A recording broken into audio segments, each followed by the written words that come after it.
isin hundi tiissiteedha waan tiissitan hundarraahuu gaafatamuuf teessanii jaa rasuuli rabbi sallallahu alaihi wasallam kullukum raa'in wa kullukum mas'uulun an ra'iyyati abbaan manaa tiissaadha haati manaa tiissituudha ammoo waan tiissinu tana hundarraahuu guyyaa qiyaamaa gaafatamuuf ta'e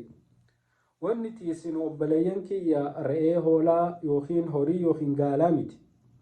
wanni nuti tiissinu guddoon ta rabbiin guyyaa qiyaamaa irraa nu gaafatu ilmaan keenya re'ee fi hoolaallee yoo zallamne rabbi guyyaa qiyaamaa irraa nu gaafachuuf ta'a garuu haqni guddaan haqa ilmaanii beeynee nuti tiissitee isaanii akka taane beeynee ilmaan keenya sirritti kunuunsu aqiidaa barsiisu diin islaamii irratti guddisu salaatatti ajaju toltutti ajajnee hamtuurraa dhoorkuun dalagaateen ilmaan kana waanuma fadhinnaan nu dhufte qofaaf fadhinnaa teenya hurgufannee dhalnemu ilmaan kun na booda aananii akkuma ana rabbi gabbaru kanatti rabbi gabbaranii amantiin islaamaa haa babal'attuuf kaayyoo lafa kaayyachuu qabdu obboleessa kiyya obboleettiiti guddisni ilmaanii waan akka malee guddaati tanaaf jabeessitee harka mirgaatiin qabachuu qabda nyaanni ilmaanii qofa siyaachisuu hin qabu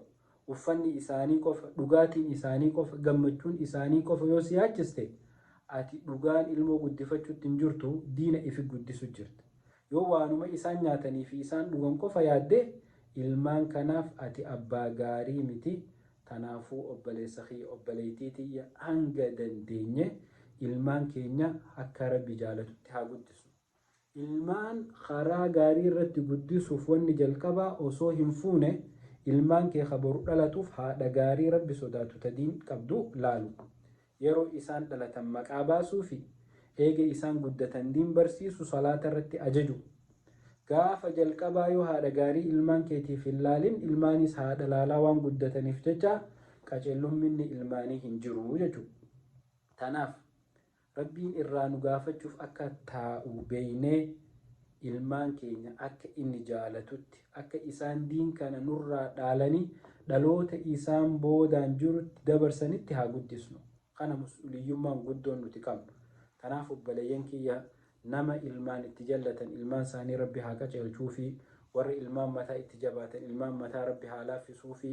ilmaan keenya irraa nu haa milkeessu ilmaan keenya warra diina kana fuudhee addunyaarra facaasu rabbiin haa godhu.